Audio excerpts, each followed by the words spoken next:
후에 예수께서 디베랴의 갈릴리 바다 건너편으로 가시매 예수께서 산에 오르사 제자들과 함께 거기 앉으시니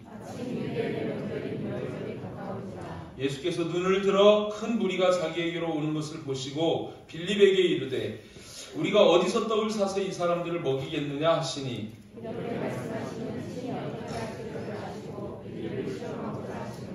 빌립이 대답하되 각 사람으로 조금씩 받게 할지라도 200데나리온의 떡이 부족하리이다.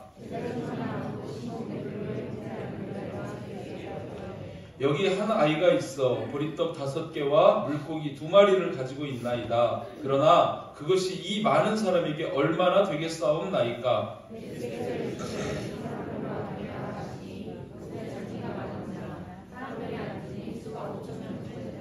예수께서 떡을 가져 축사하신 후에 앉아있는 자들에게 나눠주시고 물고기도 그렇게 그들의 원대로 주시니라.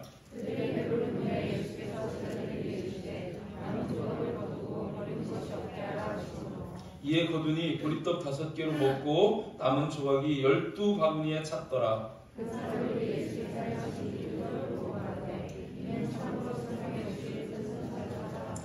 그러므로 예수께서 그들이 와서 자기를 억지로 붙들어 임금으로 삼으려는 줄 아시고 다시 혼자 산으로 떠나가시니라. 아멘. 이렇게 오병이어의 내용을 말씀하셨는데 이 말씀 뒤에 요한복음 6장 34절 35절 말씀 보면 예수님이 이렇게 이제 그 말씀의 참 뜻을 해석해 주시는 거예요. 그들은 주님께 말합니다. 주여 이 떡을 항상 우리에게 주소서. 이 떡을 항상 우리에게 주소서. 예수께서 이르시되 나는 생명의 떡이니 내게 오는 자는 결코 줄이지 아니할 터이요 나를 믿는 자는 영원히 목마르지 아니하리라 하시면서 나는 생명의 떡이다. 내게 오면 줄이지 않는다. 그리고 나는 너희를 목마르지 않게 할 생수를 줄 수 있는 그런 존재다. 이렇게 이제 말씀하시는 거죠. 믿으십니까? 그 예수님 뒤에 요한복음 6장 51절 말씀 보면 또 이렇게 말씀하셔요. 나는 하늘에서 내려온 살아있는 떡이니 떡, 생명의 떡, 하늘에서 내려온 떡이라고 말씀하시면서 사람이 이 떡을 먹으면 예수님이 떡이래요. 근데 이 떡을 먹으면 예수님을 먹으면 내가 줄 떡 곧 영생하리라고 말씀하면서 내가 줄 떡은 세상의 생명을 위한 내 살이니라 이렇게 말씀하셔요. 뭐라고요? 떡이 뭐라고요? 예수님의 살이라고 이야기하십니다. 성경을 여러분 보시면서 예수님이 이스라엘 백성들을 구원하기 위해 애굽 땅에 마지막 내린 재앙이 유월절 재앙입니다. 그 재앙 속에서 예수님은 특별히 그들이 생명을 건지게 하기 위해 어린 양을 잡게 하시죠. 그래서 그 살을 먹고 피를 문설주에 바르도록 합니다. 그죠? 여러분 성경을 읽을 때 예수님과 관계된 그런 살 그것이 뭐냐면 만나가 떡이고 떡이 예수님이고 예수님은 말씀이고 말씀은 복음입니다. 아멘. 이게 다 일맥상통하는 거예요. 성경에 그렇게 표현을 해요. 그 유월절 어린 양의 살이 바로 떡이고, 그죠? 출애굽한 이스라엘 백성들이 광야에서 먹었던 하늘에서 내린 만나가 바로 예수님을 의미하는 것이고, 반석의 생수가 예수님의 피요. 그리고 오늘 본문에서 얘기하는 오병이어의 이 떡도 예수님을 의미하는 거고, 그죠? 이 모든 것이 이 떡이라고 나오는 떡, 만나, 말씀, 예수님의 살 이거는 전부 다 똑같은 거예요. 결국 복음입니다. 하나님의 말씀입니다. 그죠? 그거를 말씀하시는 거다. 이렇게 보시고 성경을 보면 여러분 이해가 빠를 줄 믿습니다. 이렇게 예수님은 오병이어 기적을 통해서 뭘 말씀하시냐면 먹는 그 떡이 예수님의 말씀, 복음이라는 것을 이렇게 말씀해 주시는 거죠. 그죠? 그것을 먹으면 죽지 않고 영생하도록 사는 거다. 이렇게 말씀하십니다. 그러면서 예수님만이 우리에게 생명의 떡을 주시는 분이심을 믿게 하려고 오병이어의 기적을 보여주신 거예요. 아멘? 그게 본질입니다. 그런데 오늘 저는 이 말씀 묵상하다가 사실 이거를 전하려고 그랬는데 갑자기 마음속에 다른 의미로 그 예수님의 모습이 다가오는 게 있어서 그거를 여러분에게 전하면서 함께 은혜를 나누기를 원합니다. 그래서 제목을 그렇게 잡았어요. 오병이어 또 다른 교훈, 그죠? 또 다른 예수님의 교훈 이렇게 잡았는데 어떤 거를 제게 주셨는지 함께 보면서 같은 은혜를 나눴으면 좋겠습니다. 첫 번째 예제 한번 볼까요? 한번 따라서 합니다. 시작. 예수님은 우리를 먹이시는 분이십니다. 예수님이 우리를 먹이시는 분이신데 먹이신다는 게 단지 떡만 먹이시는 게 아니고 저와 여러분 인생 살아가면서 필요한 모든 필요를 공급해 주시는 분이시다. 이런 의미로 여러분 받아들이셨으면 좋겠습니다. 아멘. 예수님은 우리에게 은혜를 베푸시는 분이십니다. 아멘. 믿으시죠? 아멘. 2절 말씀을 볼 때 큰 무리가 따르니 이는 병자들에게 행하시는 표적을 보았음이더라. 이렇게 말씀해요. 그들은 예수님을 지금 따라오는데, 그죠? 저쪽에서 지금 바다 건너 지금 예수님이 오병이어 기적을 행하시는 그곳까지 지금 따라오는데 그들이 지금 따라오는 이유 그게 뭐냐면 예수님이 행하시는 표적을 봤다는 거예요.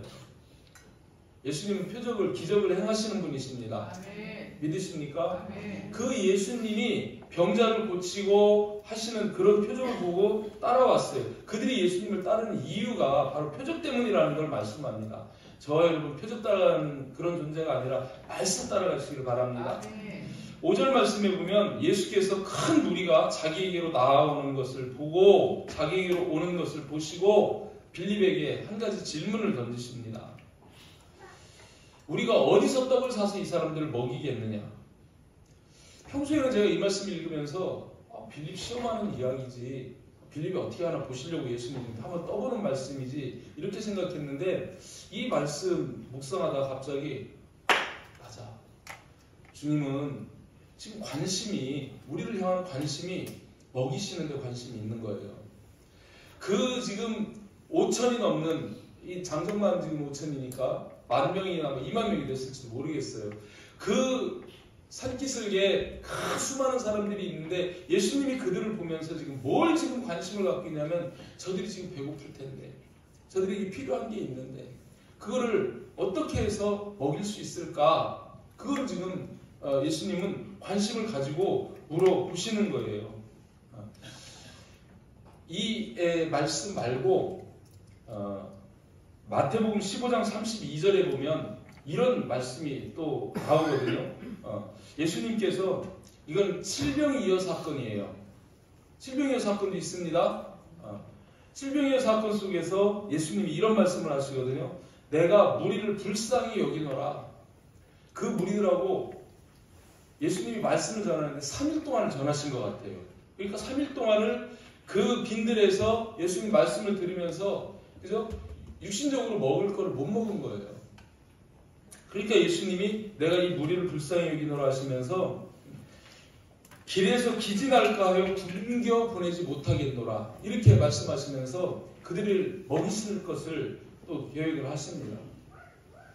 한번 생각해 보시길 바랍니다. 저와 여러분들이 하나님의 자녀입니다. 하나님이 저와 여러분들을 바라보고 계십니다. 그 하나님께서 우리의 필요를 모르실까요? 아시죠? 우리가 구하기도 전에 하나님은 우리를 먹이시는 것을 염려하고 계시는 거예요. 먹이실 거를 계획하고 계시는 거예요. 그죠? 하나님도 그러셨잖아요. 사실 이스라엘 백성들 출애굽했습니다. 광야로 들어갔습니다. 그들이 먹을 게 있어요? 없었어요. 근데 하나님이 하늘에서 만나를 내려주셔가지고 그들을 먹이시는데 40년 동안을 그 백성들을 먹이셨습니다. 믿으십니까? 아멘. 하나님이 40년 동안 그들에게 만나만 내리셨을 뿐 아니라 반석에서 생수 나서 마시게 하고 때로는 그들이 그죠? 만나 지겹다고 고기 먹고 싶다 그러면 메추라기 보내서 고기도 먹게 하시고 그러시면서 가나안 땅에 들어갈 때까지 하나님은 그들을 먹이실 뿐만 아니라 옷이 헤어지지 않게 하시고 발이 부르트지 않게 하시고 병들지 않게 하시고 그렇게 하나님이 모든 것을 공급하시면서 그들과 동행하셨다는 거예요. 아멘. 아멘? 아멘. 예수님도 마찬가지입니다. 그 하나님처럼 예수님께서도 우리의 선한 목자십니다. 아멘? 나는 선한 목자라. 그러면서 예수님도 우리에게 필요한 모든 것들을 공급해 주시는 그런 목자시라는 거예요. 아멘? 이 사실을 여러분 기억하시기를 바랍니다. 정말 저와 여러분, 우리 인생 살아가면서 우리의 공급자 되시는 예수님, 우리의 은혜의 근원이 되신 그 예수님, 그 예수님을 바라볼 수 있고 또 그 예수님의 그 은혜를 사모하며 그 주님이 주시는 은혜로 살아가는 삶이 있기를 축복합니다. 아멘. 아멘. 여러분 한번 질문 한번 해볼게요. 여기 앉아 계신 분들 중에서 여러분들은 여러분들의 삶을 돌아볼 때에 여러분들이 노력만으로 사는 삶입니까? 내가 노력해서 내가 돈 벌고 그래서 내가 그것으로 먹고 살고 내게 있는 것으로 먹고 살고 그죠? 내가 힘써서 내가 벌고 내가 하는 거야. 그래서 내 노력으로 사는 그런 인생이야 라고만 생각하시는지, 아니면 하나님이 내게 은혜를 주셔서 나는 그 은혜로 살아간다, 어느 쪽이신지 한번 여러분 생각해 보시기를 바랍니다. 여러분의 노력으로만 사는 그런 존재라면 우리는 여기 있을 필요가 없어요. 그러지 않습니까? 우리는 하나님의 은혜를 사모하고 하나님의 은혜로 산다고 고백하는 그 믿음의 자녀들인 줄 믿습니다. 아멘. 하나님은 지금 우리에게 베푸시고 싶은 거예요. 그래서 구하라고 하시는 거예요. 찾으라고 하시는 거예요. 두드리라고 하시는 거예요. 그러면 하나님은 주시겠다는 거예요. 은혜를 사모하시기를 바랍니다. 은혜를 구하시기를 바랍니다. 그래서 내 노력만으로 사는 인생이 아니라 하나님이 우리에게 베푸시는 은혜로 사는 그런 인생이 되시기를 주님의 이름으로 축복합니다. 주님은 주시고 싶은 거예요. 먹이시고 싶은 거예요. 공급하시고 싶은 거예요. 성경에 다 그렇게 표현을 하고 있습니다. 출애굽기 16장 4절 말씀 보면 하나님도 이렇게 말씀하시죠. 그때 여호와께서 모세에게 이르시되 보라, 내가 너희를 위하여 하늘에서 양식을 비같이 내리리니 백성이 나가서 일용할 것을 날마다 거둘 것이라. 하나님이 내려주시고 일용할 양식을 거두게 하시는 그런 하나님이시라는 거예요. 이사야서 40장 11절 말씀 보면 이런 말씀합니다. 그는 목자같이 양떼를 먹이시며, 맨 첫 번째 나오는 말씀이 먹이신다는 거예요. 그죠? 우리에게 가장 필요한 거 아닙니까? 육체적으로 가장 필요한 그 먹이시는 것도 주님께서 먹이시는 걸로 끝나는 게 아니고 양떼를 품에 안아주신다는 거예요. 보호하신다는 거죠. 어린 양떼, 약한 양떼, 병든 양떼 품어주신다는 거예요. 주님만이 우리의 위로자가 되십니다. 아멘. 그 주님께서는 또 우리가 어디로 가야 할지 모를 때 그 길을 인도하신다는 거예요. 가르쳐 주신다는 거예요. 갈 길을 인도해 가신다는 거예요. 헤매지 않도록, 방황하지 않도록, 그죠? 가야 할 길로 인도하신다는, 그걸 말씀합니다. 예수님도 마찬가지예요. 예수님은 이 하나님보다 실질적으로 더 우리 가까이 계시면서 우리에게 은혜를 베푸시는 은혜의 샘이 되시는 분입니다. 요한복음 1장 17절 말씀 볼 때 이런 말씀하죠. 율법은 모세로 말미암아 주어진 것, 죄를 깨닫게 하는 거죠. 근데 예수님은 은혜와 진리로 오신 분입니다. 뭘로 오셨다고요? 은혜와 진리로, 은혜로 오신 분이에요. 우리에게 은혜 주시기 위해서 오신 분입니다. 아멘? 이 주님의 은혜를 바라보고 그 은혜를 구할 때 전심으로 구하는 그 간절한 사모하는 심령을 주님께서 채워주시는 줄 믿으시길 바랍니다. 아멘? 갈수록 또 우리에게는 이 은혜가 필요한 거예요. 아예 그 주님께서는 이 땅을 떠나시면서 우리에게 성령님을 아예 그냥 보내주셨습니다. 그리고 우리 안에 성령이 함께 하시도록 하셨습니다. 그 성령의 이름이 보혜사입니다. 아멘? 보혜사가 뭐라고요? 날마다 말씀드리죠. 그 보혜사 성령께서 우리와 함께 하시면서 우리를 보호하시죠. 우리에게 은혜를 베푸시죠. 또 우리에게 스승이 되셔서 모든 길을 인도하시고 가르쳐 주시죠. 그 성령이 우리와 함께 하심에도 불구하고 우리가 은혜 주시기를 원하시는 그 주님을 잊어버리고, 그죠? 고달프게 내 지갑만 가지고 살려고 한다면 안타까운 일 아니겠습니까? 여러분, 주님의 은혜를 구하시고 그 목자 되신 주님의 그 공급하심의 은혜를 받아 누리시면서 살아가는 그런 저와 여러분 될 수 있기를 주님의 이름으로 축복합니다. 예수님은 우리를 먹이시는 분이십니다. 두 번째로 예수님은요, 보리떡 가지고도 감사하시는 예수님이라는 거예요. 보리떡을 가지고도 감사하시는 그런 예수님이라는 거예요. 8절 말씀에 보면 제자 중 하나인 안드레가 예수님 앞에 나와서 이렇게 얘기합니다. 9절 말씀 볼 때 여기 한 아이가 보리떡 5개, 물고기 2마리를 가지고 있나이다. 그러나 그것이 이 많은 사람에게 얼마나 되겠사옵나이까. 이 아이가 저녁인데 어떤 연유로 그 보리떡 그리고 물고기 2마리 가지고 있었는지는 모르겠어요. 근데 하여튼 그걸 가지고 있었습니다. 근데 여러분, 그 아이가 가지고 있는 게 뭐 대단한 진수성찬이었습니까? 아니잖아요. 보리떡이잖아요. 보리떡. 여기 어른들은 보리떡 잡숴보셨을 거예요. 옛날에 잡숴보셨나요? 보리떡? 저도 시골에서 저 옛날에 가난할 때는 보리떡 먹어봤는데요. 이 시대에 좀 살만한 사람들은 보리떡 안 먹습니다. 밀떡은 부드러워요. 그래서 좀 보리떡은 거칠거칠합니다. 이게 조금만 말라버리면 그냥 딱딱하게 굳어가지고 이 목에 넘어가지를 않아요. 그거 넘기려고 지금 물고기 2마리 가지고 있는데, 이 물고기도 여러분 무슨 뭐 대단한 뭐 생선, 진짜 뭐 고등어나 되는 이런 생선 이야기하는 게 아니잖아요. 갈릴리 바다에서 잡히는 멸치처럼 생긴 피레미, 그거예요. 조그만한 요거, 그거를 갖다가 살도 못 바르니까 아예 소금에다 절여가지고 이 보리떡 먹을 때 그냥 그 우리 젓갈처럼 이 좀 짭짤한 거 이렇게 해가지고서 그냥 같이 이렇게 넘기기 위해서 먹는 조그만한 이런 그런 거예요. 이게 뭘 그렇게 대단합니까? 그런데 예수님이 그 보리떡 가지고 뭐 하셔요? 축사하셔요. 감사하시는 거예요. 한번 생각해 보시길 바랍니다. 빌립에게 우리가 이 사람들을 어떻게 먹이지? 하니까 빌립은 확 계산합니다. 머릿속으로. 쭉 보니까 남자가 한 5,000명, 아이들까지, 여자까지 하니까 한 10,000명, 한 15,000명, 한 2만 명 되려나? 그러고서 계산해보는 거예요. 이 사람들의 떡을 조금씩이라도 한 덩어리씩이라도 주려고 그러면 이 돈이 얼마나 들까? 200데나리온. 하루 품삯이, 노동자 하루 품삯이 한 데나리온이니까 10만 원으로 한다고 한 200만 원, 20만 원으로 본다고 그러면은, 그죠? 얼마나 되겠어요? 한 2천만 원이고 200대로 한 4천만 원, 그 정도 되겠죠. 그 정도 금액이 필요하다고 계산을 딱 하고, 이 정도 돈을 들여서 사도 모자라겠는데요. 예수님의 능력을 보는 게 아니고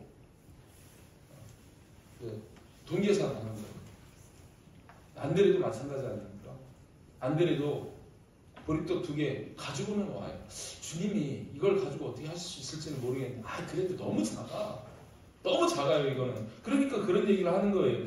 이것이 애 같은 보리떡 2개, 보리떡 5개, 물고기 2마리 있는데 그것이 이 많은 사람에게 과연 얼마나 되겠습니까? 어디에다 갖다 붙일 수 있는 양입니까? 이게 너무 적어서 뭐 방법이 없을 것 같아요. 의심하며 그렇게 예수님에게 말씀하시는데, 예수님은 그 진짜 가난한 사람이나 먹는 그 보리떡 2개, 그 초라한 음식을 가지고 어떻게 하시냐면 하나님 앞에 축사하시는 거예요. 축사하시는 거예요. 이 축사라는 게 뭐예요? 축하 연사라는 게 아니고, 그죠? 감사기도 하는 겁니다. 감사기도. 하나님 앞에 감사기도 하는 거예요. 좀 바꿔놓고 한번 생각을 해보십시다. 평소에 여러분들이 집에서 뭘 드십니까? 불고기 구워서, 그죠? 막 생선 막 구워가지고 막 맛있게 항상 그렇게 차려서 그렇게 잡수시는데, 예수님 따라다니다가 이렇게 보는데 그 말라 비틀어진 그 보리떡, 그거를 이렇게 놓고, 만약에 여러분이라면 입장 바꿔놓고 여러분이라면 그거 놓고 불평이 나오겠습니까? 감사가 나오겠습니까? 솔직히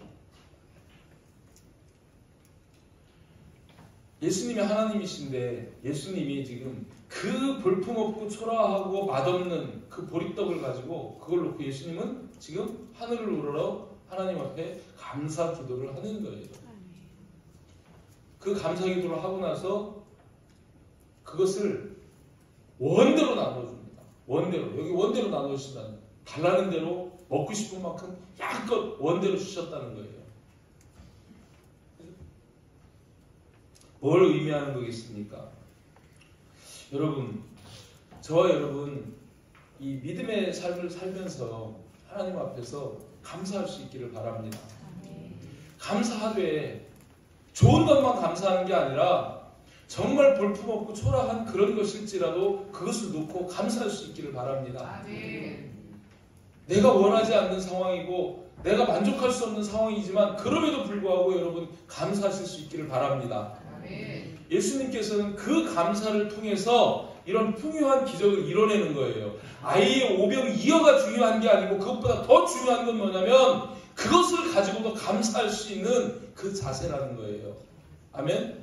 예수님이 그걸 가르쳐 주시는 겁니다.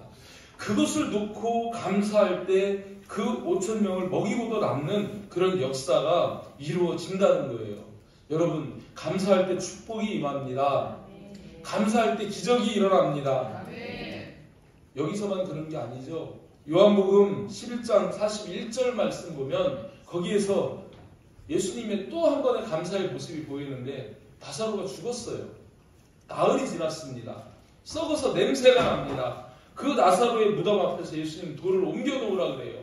돌을 옮겨 놓으니 예수께서 눈을 들어 하늘을 우러러 보시면서 아버지여 내 말을 들으신 것을 뭐한다고요? 감사하나이다. 감사하나이다. 그 죽음이라는 문제 앞에서도 그 절망스러운 상황 속에서도 예수님은 개의치 아니하고 하나님 앞에 감사한 거예요. 감사했을 때 나사로가 살아나는 그런 역사를 보게 됩니다.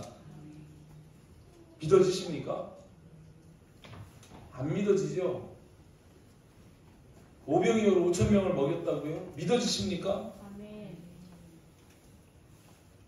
여러분, 제가 이 말씀을 준비하면서 이렇게 한번 다른 목사님들 설교 말씀을 듣는데 오카노 목사님이 그런 말씀을 이렇게 하시더라고요. 근데 참 공감이 되는 거예요. 예수님이 베푸신 이런 기적들을 이걸 사람들 입맛에 맞게 그 합리적으로 설명을 하려는 목사님들이 많다는 거예요. 사실은 말이야, 보리떡 그거 만들어봐야 뭐 어쩌고 그 사람들 뭐 도시락 가져와서 먹고 뭐하고 그래서 뭐 그런 것이지 이게 또 영적인 해석의 의미지 실질적으로 보리떡 5개 가지고 사람들이 어떻게 먹어? 말이 안 되잖아. 이렇게 이제 얘기하고 그렇게 얘기하면 사람들은 그런다는 거예요. 그럼 그렇지. 그렇게 얘기해 내가 믿어지지. 이런다는 거예요. 근데 여러분, 만약 예수님이 그런 상식적이고 그런 합리적이고 그렇게만 일하시는 그런 예수님이라면 그분이나 저나 여러분이나 뭐가 달라요? 뭐가 달라요? 그 예수님 우리가 왜 믿어야 돼요? 그 상식적이고 그 합리적인 그런 예수님이라면 그 예수님 우리가 뭐하러 믿는다고 여기 나와서 앉아있냐는 거예요. 예수님은 창조주십니다. 그분은 하나님의 아들이십니다. 그분은 우리가 할 수 없는 일을 하실 수 있는 분이십니다. 그러니까 우리가 그분을 믿는 거예요. 아멘? 맞지 않습니까? 상식적인 하나님이라면, 상식적인 예수님이라면, 그 합리적인 예수님이라면 뭐 한다고 우리가 나와서 그분을 믿느냐고요. 그분은 우리에게 믿음대로 역사하시고 기적을 일으키실 수 있는 분이시고 5,000명을 먹이실 수 있는 분이십니다. 그 믿음대로 역사하는 거예요. 아멘? 우리는 그분을 믿습니다. 합리적인 예수님을 믿는 게 아니고 상식적인 예수님을 믿는 게 아니고 초월한 예수님, 기적을 일으키는 예수님, 어떤 상황에서도 어떤 문제라도 해결해 주실 수 있는 예수님, 그분을 우리는 주님으로 믿습니다. 아멘? 그 주님 감사하듯 우리가 감사로 나아가면 하나님께서는 우리의 배고픔도, 우리의 궁핍도, 우리의 문제도 다 해결하실 수 있는 능력의 주님이시라는 거예요. 그걸 믿으시길 바랍니다. 데살로니가전서 5장 18절에서는 그래서 이런 말씀까지 하시잖아요. 범사에 감사하라. 이것이 하나님의 뜻이다. 왜 이렇게 말씀하실까요? 너희들 가난하잖니? 약하잖니? 병들었잖아? 부족하잖아? 감사로 나와라. 감사로. 그럼 나는 먹이고 싶고 공급하고 싶고 내 자녀의 은혜를 베풀고 싶은 그런 하나님이다. 그런 말씀 아니에요?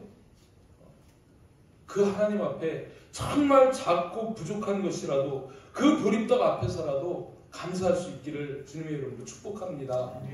감사하면 주님께서는 더 큰 감사로 역사하신다는 거예요. 감사하면 죽음의 문제라도 해결하실 수 있는 주님이시라는 거예요. 그것을 믿음으로 감사하며 나아가는 그런 저와 여러분 될 수 있기를 주님의 이름으로 축복합니다.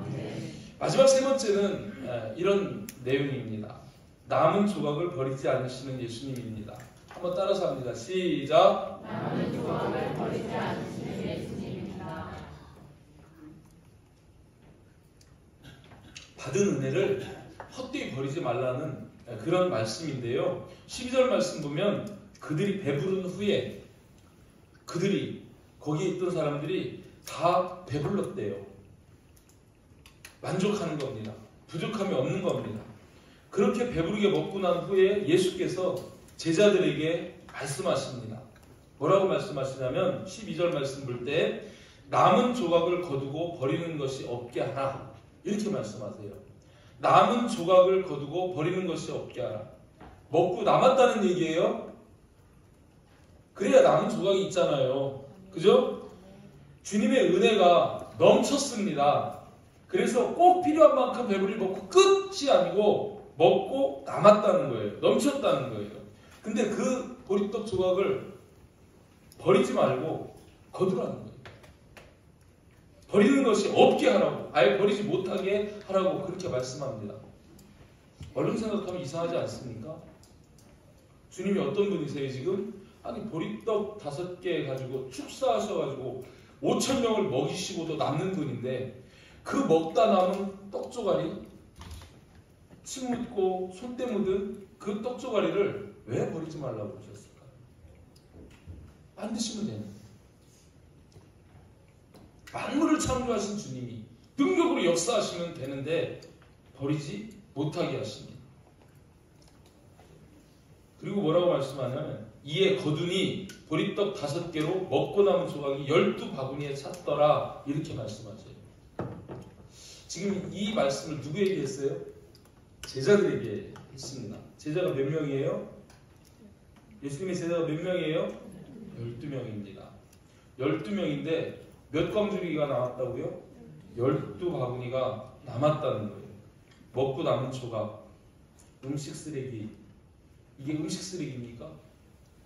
진짜 실제로 먹고 남은 보리떡 조각을 의미하는 거라면 음식 쓰레기겠죠. 그거 버려도 괜찮아요. 그죠? 그렇습니까? 버릴 수도 있겠죠. 여러분 지금 막 음식 쓰레기 버리는 것처럼. 근데 여러분 버리면 안 돼.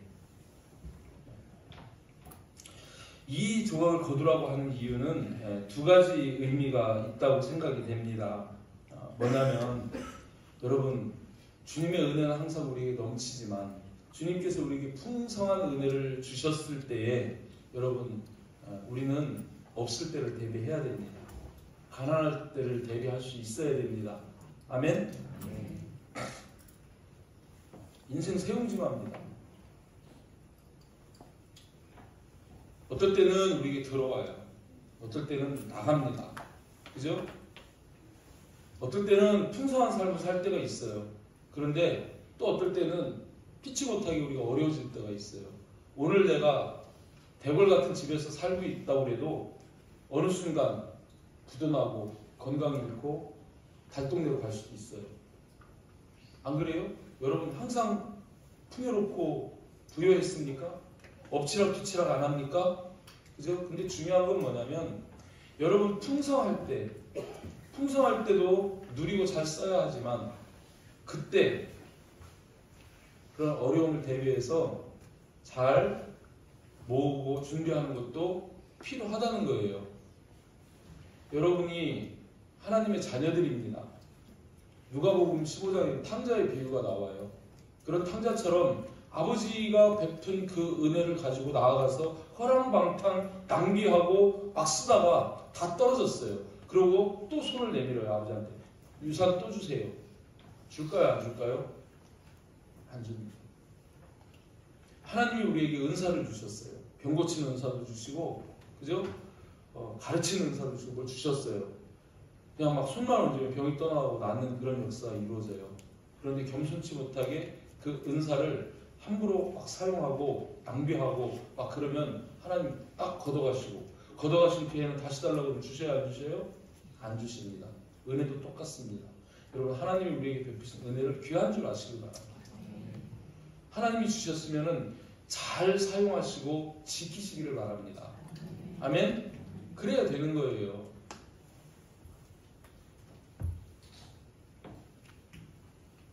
두 번째 영적 의미는 이런 게 있습니다.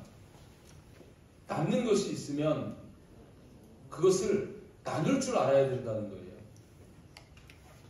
나눠줄 줄 알아야 된다는 거예요. 아멘? 나누라고 그러면 좀 싫으신가요? 근데 나누는 게 복입니다. 여러분, 지금 이 사람들 입장에서 오병이어를 싹 먹었어요. 먹고 지금 막 남았어요. 그 남은 거를 거기서 남은 그 부스러기를 거뒀는데, 여러분, 그 부스러기 은혜가 필요한 사람이 있다니까요. 조금 더 실질적으로 말씀을 드릴게요. 제자들에게 12제자에게 거두라고 그래서 12바구니를 남겼습니다. 그 떡이 뭐라 그랬어요? 복음입니다. 말씀입니다. 그 말씀을 우리가 받아 먹었어요. 그러면 그 말씀을 나만 먹고 배부르면 끝나는 거예요? 나눠야 되죠? 그런 의미에서 여기서 말씀하시는 거예요. 내가 받은 은혜가 있다면 그 은혜를 나만 누리는 것이 아니라 그 은혜가 필요한 자에게 나눠줘야 되는 거예요.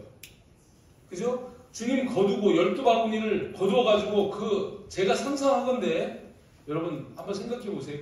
제자들에게 거두어라 그랬는데 12바구니, 그러면 그거 예수님이 가져가셨을까? 아니면 제자들에게 한 바구니씩 들게 하셨을까요? 저는 12제자에게 한 바구니씩 주었을 것 같아요. 그거 뭐하라고 주셨을 것 같아요? 나누라고 주셨겠지. 보관하라고 주셨겠습니까? 나누라고 주셨겠지.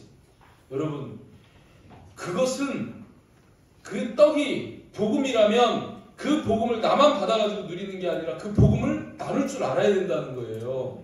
아멘?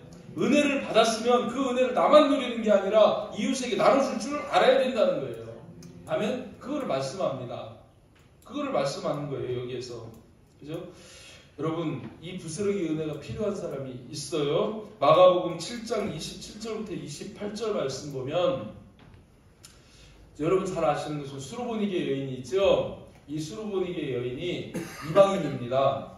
이방 여인인데 딸이 흉악하게 귀신 들렸어요. 예수님 앞에 와가지고 그 귀신을 쫓아내달라고 얘기를 하는 거예요. 그런데 예수님이 뭐라고 말씀하시냐면 이렇게 말씀해요. 예수께서 이르시되 자녀로 먼저 배불리 먹게 하리니 자녀의 떡을 취하여 개들에게 던짐이 마땅치 아니하니라, 이렇게 말씀하요. 근데 여기에서 아니 예수께서 이르시되 자녀로 배불리 먹게 할지니 자녀의 떡을 취하여 개들에게 던짐이 마땅치 아니라 이래도 되는데 앞에다가 먼저라는 단어를 넣었어요. 먼저 유대인들, 이스라엘 자손들, 그들을 배불릴 거야. 그리고 나면 그 후에 이방인들에게도 나눠줘야 될 것이 있다는 거죠. 이방인들도 먹어야 한다는 것을 여기서 은연중 말씀하십니다. 이 수르보니게 여인이 대답합니다. 주여, 옳소이다마는 상 아래 개들도 아이들이 먹던 부스러기를 먹나이다. 이렇게 말씀해요. 내게 부스러기 은혜라도 주시기를 원합니다. 이 이방인 수르보니게 여인에게 예수님께서 은혜를 나누어 주십니다. 그래서 그 문제가 해결되도록 역사를 하시는 거죠. 우리가 받은 이 구원의 은혜, 복음의 은혜가 필요한 자들이 있다는 거예요. 이 수르보니게 여인 같은 그런 자들이 있다는 거예요. 우리가 그 남은 그것을 거둔 그 바구니 하나씩 들고 가서 이 부스러기 은혜가 필요한 자들에게 이거를 나눠 주라고 말씀하시는 거 아닙니까? 아멘? 그래야 할 줄 믿습니다. 우리들에게 주님께서 넘치게 은혜를 베푸시고 넘치게 이 구원의 은혜, 복음의 은혜, 생명의 떡을 주시는 것은 바로 나누라고, 전하라고 주시는 겁니다. 그것을 땅에 버리거나 허비하거나 낭비하지 말라고 그렇게 말씀하시는 거예요. 아멘. 특별히 여러분, 영적인 것, 육적인 것 다 섞여 있지만 육적으로도 여러분 음식 좀 버리지 마시길 바랍니다. 부탁드립니다. 여러분 음식 버리는 거 죄예요? 아니에요? 제가 선교를 하니까 제가 지금도 그래요. 지금도 제가 막 여러분 저하고 식사해보면 못 남기잖아요. 못 남겨서 꾸역꾸역 먹잖아요. 음식 남겨서 버리는 게 너무너무 죄스러워서 그런 거예요. 막 탈이 나도 막 꾸역꾸역 먹습니다. 어지간하면 막 먹기라도 차라리 하는 거예요. 제가 선교를 다니는데 2020년부터 선교를 다니는데 저 동남아 쪽으로 가서 거기도 뭐 어지간히는 다 사는데 제가 처음에 필리핀 두마게트를 가가지고 원주민 마을을 들어갔었어요. 거기서 충격을 먹었습니다. 사람이거든요 분명히. 근데 평균 수명이 35살이 안 되더라고요. 근데 그들이 그 산속에서 마을을 이루어 사는데 그들은 옷이라고 변변이 있는 것도 아니고요. 신발 신은 애들은 거의 없습니다. 원주민 아이들이. 그 어린 아이들이 그 야산을 돌뿌리가 있고 막 이런 산을 돌아다니면서 어떻게 해요? 막 그런데 다니면 돌이 바위에 차이고 돌뿌리에 치이고 그러니까 발이 성한 애들이 하나도 없습니다. 전부 발톱이 빠지고 갈라지고 다쳐가지고 피고름이 나는 거예요. 그 개들이 막 잠을 자는데 파리가 거기에 막 몰려들어가지고 피를 빨아먹고 있습니다. 예? 그 애들 한결같이 진짜 배만 볼록하고 못 먹은 사람 특징이거든요. 배만 볼록하고 깡 말라가지고 이렇게 있는 거예요. 근데 그 아이들이 저희가 가면 그 하루만 이 테두리만 둘러놓고 그늘만 만들어 놓은 그 거기에서 찬양을 하는데 두 손 들고 막 하나님을 막 찬양을 하는 겁니다. 선교사님한테 복음을 듣고 그 하나님을 그 형편 속에서 찬양을 하는 거예요. 제 속에서 막 울음이 나고 통곡이 나는데 너무너무 죄송스러운 거예요. 너무너무 죄송스러운 거예요. 하나님 입장에서 바라보면 그들이 하나님의 자녀입니다. 내 입장에서 바라보면 그들은 내 형제입니다. 그 아이들은 진짜 먹을 것이 없어요. 먹을 것이. 산속에 뭐가 먹을 게 풍성하게 있겠어요? 그냥 싹 나오면 빨리 뜯어먹으니까 이게 자랄 새가 없는 거예요. 좀 키워가지고 바나나가 이만큼 커져버리면 먹으면 얼마나 좋아요. 근데 이만큼 비자라면 배고프니까 다 먹는 거예요. 그냥. 그러니까 더 먹을 게 없는 거예요. 그걸 바라보면서 한국에 돌아와서 우리의 사는 삶의 모습을 볼 때 하나님이 위에서 쳐다보시는데 여기 네 형제는 지금 이런데 너는 퍽 썩혀버리고 명절 때 부모님한테 받아가지고 온 거 오다가 길거리에 버려버리고 냉장고에 넣어놨다 안 먹고 버려버리고 그런 거를 볼 때마다 저희 집도 그럴 때가 있거든요. 막 너무너무 저는 막 죄의식이 있습니다. 우리 형제는 지금 그 어려움 속에서 못 먹고 못 마시고 그러고 있는데 조금씩만 만드시길 바랍니다. 제발 좀 버리지 마세요. 여기서 주님도 지금 남은 조각을 버리지 않으시는 그 주님 두 가지 말씀하세요. 복음에 대한 말씀도 있지만 우리의 삶이 나누어지는 삶이 되어야 할 줄 믿습니다. 아멘? 제발 제발 뷔페 식당 가서 다 먹고라는 소리는 아니에요. 그럴 수는 없습니다.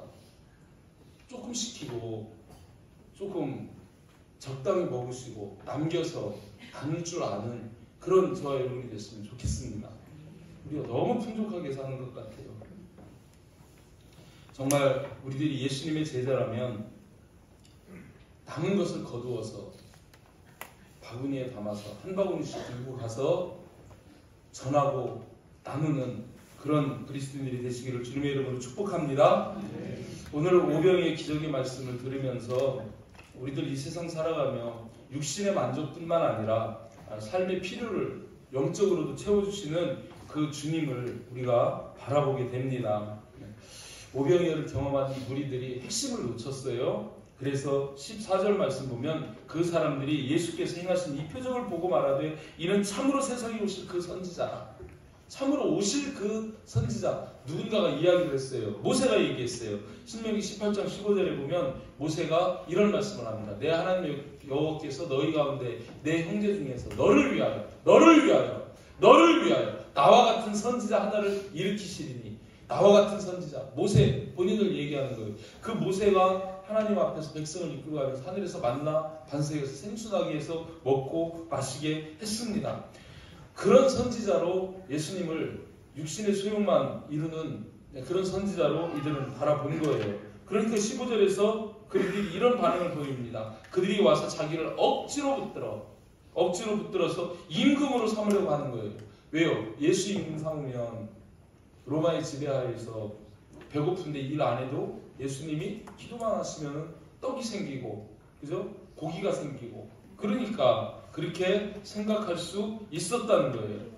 언제든 양식의 문제를 해결해 주실 수 있는 분이라고 생각해서 그분을 임금 삼으려고 했다는 거예요. 그런데 그 관점으로 바라보면, 그 관점으로 다가가니까 예수님 어떻게 해요?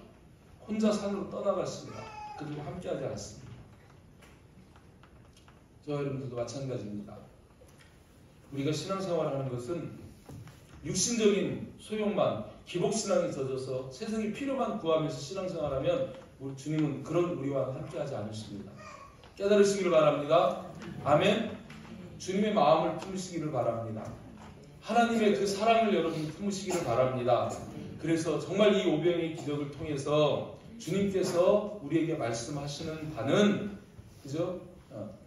오병이를 드리는 게 중요한 게 아니라 오늘 본문에서 말씀하시는 것처럼 그분이 우리의 필요를 채우시는 분이심을 기억하고, 또 그분이 아무리 초라한 것이라도 감사할 때 더 큰 감사로 역사하시고, 또 그분이 우리에게 주신 은혜를 허비하거나 낭비하지 않고 나누는 그런 삶으로 나아갈 때 주님은 우리가 사는 날 동안 언제라도 오병이어의 그 풍성한 기적의 역사를 체험하게 하시는 주님이심을 믿으시기를 바랍니다. 아멘.